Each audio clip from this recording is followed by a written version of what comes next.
मैं सरकार से आपके जरिए से मुतालबा करता हूं कि एक वाइट पेपर ये निकालिए कि 2014 में इखलाक के मॉब लिंचिंग से 2024 तक कितने मुसलमानों का मॉब लिंचिंग हुआ, कितने घर बुलडोजर तोड़े गए।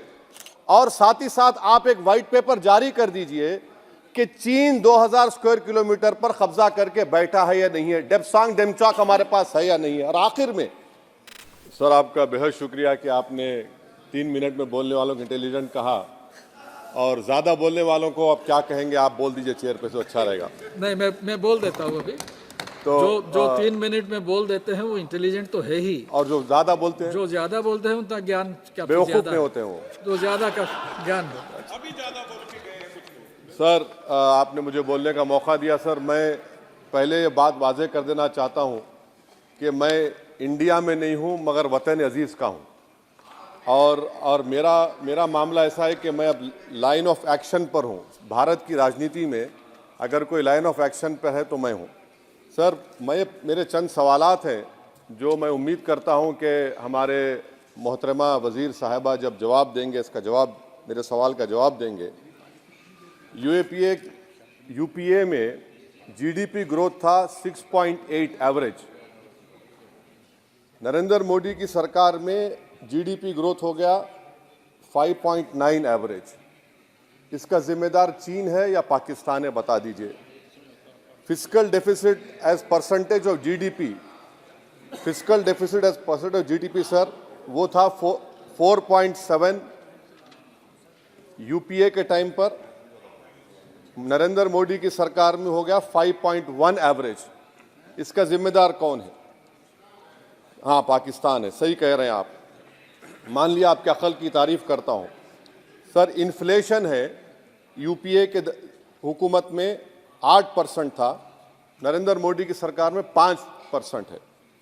मगर क्या ये बात सच नहीं है कि जो ग्लोबल तेल की कीमतें थी 2008 से 14, वो एक बैरल $100 के ऊपर बिकता था। अब 2015 से 2021 तक एक बैरल ऑयल $55 से $70 के दरमियान में था। तो ये क्रेडिट आप नहीं ले सकते, ये आपकी मेहनत नहीं है, इसमें एक्सटर्नल रीजंस है। मेरा चौथा सवाल ये है सर कि आखिर आप अगर जीडीपी हमारा 5.9 एनडीए गवर्नमेंट का रहा तो फिर अनएम्प्लॉयमेंट रेट कितना है? आखिर 2011 से एम्प्लॉयमेंट सर्वे नरेंद्र मोदी क्यों नहीं कराते? डेटा को क्यों छुपाते हैं? आप करवाइए सर्वे। हाँ, ला लीजिए एनएसएसओ का ला के दे दीजिए। ये पीएलएफ हुआ था 2018 में, उसके बाद अब क्या हो रहा है? नहीं हो रहा है। ला लीजिए, तो कम से कम एनएसओ को बोलकर ये सर्वे करवा दीजिए। अच्छा, कंजम्पशन सर्वे 2017 से रुका हुआ है। सर आप फाइनेंस मिनिस्टर होते तो शायद आ जाता। आपकी काबिलियत और आपकी अहमियत वहाँ पर नहीं है, मैं अफसोस के साथ कह रहा हूँ। सर दूसरी बात, मेरा चौथा सवाल ये है कि 2005 में डॉलर था 43 रुपीस, 43 रुपये, 2014 में हुआ 83 रुपये। अब मैं इतने माहिर तो नहीं हूँ इकोनॉमी में, मेरा मोटा मोटा सवाल है, अब डॉलर है 83 रुपये। ये कौन जिम्मेदार है इसका सर? 83 रुपये क्यों हो गया डॉलर? माने नेट इंक्रीज जो है वो 23 रुपये का है। तो अब ये डिमांड इतना डॉलर का क्यों है? इसका जिम्मेदार कौन है? इसका जवाब शायद मोहतरमा देंगी। अच्छा सर, आप देखिए फॉरेन करेंसी रिजर्व्स बोलते हैं 2011 में, बिल्कुल सही है, 294 बिलियन डॉलर था। 2013 तक वो 256 बिलियन हो गया। अब मैं व्हाइट पेपर आप पढ़ेंगे, new channel open by RBI. Number क्या है भाई? नंबर तो बता दीजिए। New channel open by RBI, number ही नहीं मालूम होता है। अच्छा सर, एक और सवाल मेरा है, हेल्थ एक्सपेंडिचर फ्रॉम पॉकेट, ठीक है, 2005 में 69% था, 2014 में 64.2 हो गया। तो अब का नंबर क्या है बताइए ना। आपके दौर में क्या नंबर है? वो नंबर नहीं बता, मेडिकल कॉलेज खोल दिए। नंबर क्या है खर्चे का?